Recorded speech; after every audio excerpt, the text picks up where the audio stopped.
ಸರ್ಕಾರಿ ಸ್ವಾಮ್ಯದ ಸಂಸ್ಥೆಗಳಿಂದಲೇ ಎಚ್ಕೆಡಿಬಿಗೆ ಟೋಪಿ ಹಾಕಿರುವ ಪ್ರಕರಣ ಬೆಳಕಿಗೆ ಬಂದಿದೆ. ಬ್ಯಾಂಕ್ನಲ್ಲಿ ಠೇವಣಿ ಇಟ್ಟ ಅನುದಾನದ ಮೇಲಿನ ಬಡ್ಡಿಯಲ್ಲಿ ವಂಚನೆ ಮಾಡಲಾಗಿದೆ.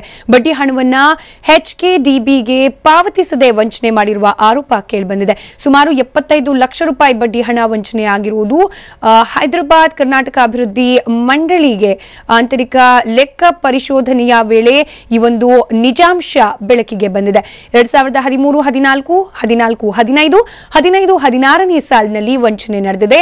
ರಾಯಚೂರು, ಬೀದರ್, ಬಳ್ಳಾರಿ ಜಿಲ್ಲಾ ವ್ಯಾಪ್ತಿಯಲ್ಲಿ ವಂಚನೆ ನಡೆದಿರುವುದು ಪರಿಶೋಧನೆಯ ಸಂದರ್ಭದಲ್ಲಿ ಬೆಳಕಿಗೆ ಬಂದಿದೆ. ಸರ್ಕಾರಿ ಸಂಸ್ಥೆಗಳಾದ ಕ್ಯಾಶೋಟೆಕ್ ಹಾಗೆ ನಿರ್ಮಿತಿ ಕೇಂದ್ರ, PRID, KRIDLಗಳಿಂದ ಎಚ್ಕೆಡಿಬಿಗೆ ವಂಚನೆ ಆಗಿದೆ ಅನ್ನೋ ಆರೋಪ ಕೇಳಿಬಂದಿದೆ. ಅನುದಾನದ ಮೇಲಿನ ಬಡ್ಡಿ ಎಚ್ಕೆಡಿಬಿಗೆ ವಾಪಸ್ ನೀಡಬೇಕು, ಪ್ರತ್ಯೇಕ ಖಾತೆಯನ್ನ ನಿರ್ವಹಿಸಲಾಗ್ತಾ ಇದೆ ಕೂಡ. ಜಿಲ್ಲಾಧಿಕಾರಿ ಖಾತೆಗೆ ಬಡ್ಡಿ ನೀಡಬೇಕು, ಪ್ರತ್ಯೇಕ ಖಾತೆ ನಿರ್ವಹಿಸುವಲ್ಲಿ 3 ಡಿಸಿಗಳು ಕೂಡ ವಿಫಲವಾಗಿದ್ದಾರೆ ಅನ್ನೋ ಆರೋಪ ಕೇಳಿಬಂದಿದೆ. ಇನ್ನು ಹಣ ದುರ್ಬಳಕೆ ಪ್ರಮಾಣದ ಬಗ್ಗೆಯೂ ತನಿಖೆ ನಡೆಸಿಲ್ಲ, ತನಿಖೆ ನಡೆಸದೆ ಮೌನವಾಗಿದೆ.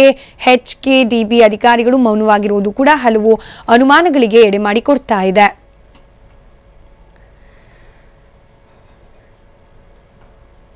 ಸುಮಾರು 75 ಲಕ್ಷ ರೂಪಾಯಿಯಷ್ಟು ಬಡ್ಡಿ ಹಣವನ್ನ ಸರ್ಕಾರಿ ಸ್ವಾಮ್ಯದ ಸಂಸ್ಥೆಗಳೇ ಹೈದರಾಬಾದ್ ಕರ್ನಾಟಕ ಅಭಿವೃದ್ಧಿ ಮಂಡಳಿಗೆ ವಂಚನೆ ಮಾಡಿದ್ದಾರೆ ಅನ್ನೋದು ಲೆಕ್ಕ ಪರಿಶೋಧನೆ, ಆಂತರಿಕ ಲೆಕ್ಕ ಪರಿಶೋಧನೆಯ ಸಂದರ್ಭದಲ್ಲಿ ಬೆಳಕಿಗೆ ಬಂದಿದೆ. 2013ರಿಂದ 2016ರವರೆಗೆ ನಡೆದಿರುವ ವಂಚನೆ ಇದೀಗ ಬೆಳಕಿಗೆ ಬಂದಿದೆ. ರಾಯಚೂರು, ಬೀದರ್, ಬಳ್ಳಾರಿ ಜಿಲ್ಲಾ ವ್ಯಾಪ್ತಿಯಲ್ಲಿ ವಂಚನೆ ನಡೆದಿರುವುದು.